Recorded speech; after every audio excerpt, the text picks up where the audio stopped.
Hola, seventh graders. So today we are going to be going over this quiz, Práctica la ropa y los adjetivos.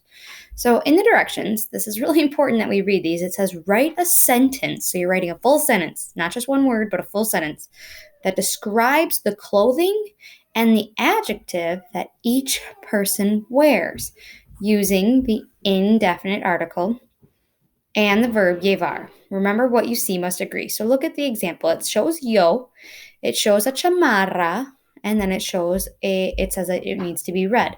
So we want to make this a complete saying, complete sentence saying, I am wearing a red jacket.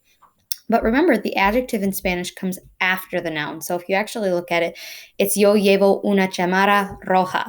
Roja comes after. Una is our indefinite article. So if you look down below, it says hint. Indefinite articles are the una, unos, and unas. Okay, so we're not using el, la, los, and las in this. Instead, we're using una, unos, or unas, whatever matches. So here it's mi amiga, my friend. We want to say that she's wearing, we know it's a she because it's amiga. We want to say that my friend is wearing a skirt that is purple. So you're going to start by writing the subject, mi amiga. Then you need to go back to your forms of llevar and look at what form of llevar is going to match skirt. So I will go back to that page. I believe it's right here, the resource page. And thanks for bearing with me. And if we look, we want the form of llevar that would match she. So she in Spanish is ella. The form of llevar is lleva. So if we go back to the quiz, we're going to say mi amiga lleva. And then we want to say a skirt. Okay, a skirt. Now, hopefully you know your vocabulary to remember that skirt is falda. So right now it's saying my friend is wearing skirt. How do we make it a skirt? Well, remember, is going to be one of your indefinite articles. So you need to figure out, does una, unos, or unas match falda? And the answer should be una. So mi amiga lleva una falda. You're almost done, but not quite. We have one more word, purple. Okay, so to say purple in Spanish, it's morado. However, does the word morado currently match falda? And the answer is no. If this word is feminine, we need to make morado feminine by changing the O to an A. Finally, to end a sentence, we need to add a period. Okay? I'm going to pause this for a second. Okay, remember that spacing is really important on Canvas as well. So please make sure that you only have one space after each word and with a period at the end. And also make sure that you spelled everything correctly. Now, if you've taken the time to watch this video, you're in luck because we're going to do the whole thing together. Okay, so we have usted. Usted means you formal, remember? So that's like if you guys were telling me like, oh, Mrs. Sullivan, you are wearing a long dress. Okay, so we want to say usted. Once again, we're going to look back at what form goes with usted. Well, if we remember that lleva goes with ella, usted always matches the L and ella form. Always. So the usted form is also lleva. So we're going to go back to the quiz and write usted lleva. Dress in Spanish is going to be vestido. Careful that we spell it correctly, but we need to say a dress. So what form, una, unos, or unas, is going to go with vestido? The answer should be un vestido. This word is singular and masculine, so we need this singular masculine way of saying un vestido, and then the word long. Long, remember, is kind of like, it looks like it would be large in Spanish, but it's long, so that would be largo. Does largo match vestido? And the answer is yes. This is singular and masculine, and this is singular and masculine. Don't forget your period at the end. Okay? Next word is nosotros. Nosotros is we. Nosotros, we're going to go look. The form of llevar that goes with nosotros is llevamos. Llevamos. So nosotros llevamos. And we want to say some big glasses, or glasses big, how they say it in Spanish. So glasses in Spanish are gafas. We need to put what word here? Un, una, unos, or unas in front of gafas. Well, if this word is as at the end, because it's plural and feminine, then we need to use the plural feminine way to say some.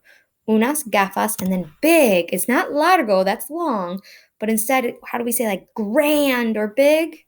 That would be grande. Now, grande and gafas do not currently match. Gafas is plural.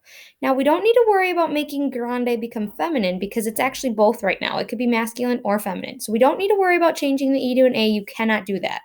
Instead, though, we do need to make it plural. And you make this word plural by simply adding an S. So grandes, and then you can put a period at the end. Tú. Tú means you informal. Okay, tú. Don't forget your accent mark. Let's see what the form of llevar is that goes with tú. Tú llevas. So llevas.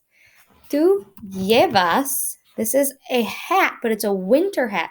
So that would be un gorro. Un gorro. Una gorra would be like a baseball cap, but un gorro and white. So the word white is blanco. And now we need to make sure that everything matches. Singular masculine, singular masculine, singular masculine with a period at the end.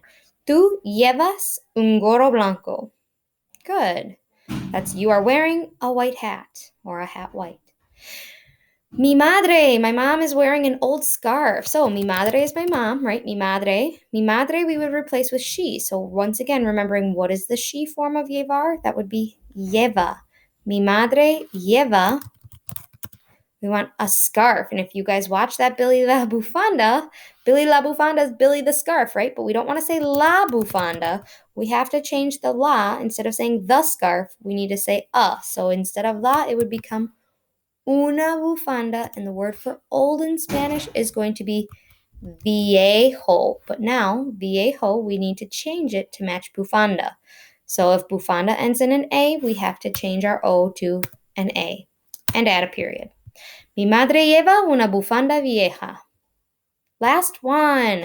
Paco and Mario are wearing some ugly socks. Okay, so we want Paco, and instead of writing and, how do we say and in Spanish? Paco y Mario. You could also change that to ellos. You wouldn't write both of those words. You'd either write Paco y Mario or you would write ellos. Then coming over here, we would see ellos is llevan. Okay, llevan is the form that we would use. So ellos llevan, or Paco y Mario llevan.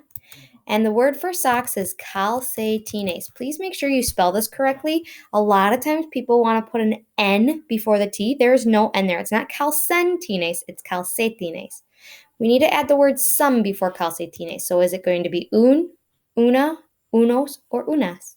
Well, calcetines is masculine and plural. So the masculine plural way would be unos. And I'm going to double check that I only have one space. One space, one space. So llevan unos calcetines, and then we can't forget that word ugly. So the word for ugly in Spanish is feo. Now double check, does feo match calcetines? Well, calcetines ends in an S, which means it's plural. So what do we need to do to feo? We would need to add an S. Don't forget to end your sentence with a period, and your sentence should say, Paco y Mario llevan unos calcetines feos. You could also change this to say, ellos llevan unos calcetines feos. Same thing up here, mi madre, we could change to ella. Nosotros, we would leave. Usted, we would leave. Mi amiga, we could also change to ella. So this is your quiz. If you have any questions on it, please let me know. Hopefully you enjoyed doing it together. I'm going to go ahead and submit it and see what I got. 5 out of 6. Oh, this one is marked wrong because of my error. I need to go back and fix it. But it's written completely correct. So if you try and do this quiz, it will be totally correct by the time you go to answer it. Okay? I will fix my error now in the answer key. Thanks for watching. Adios.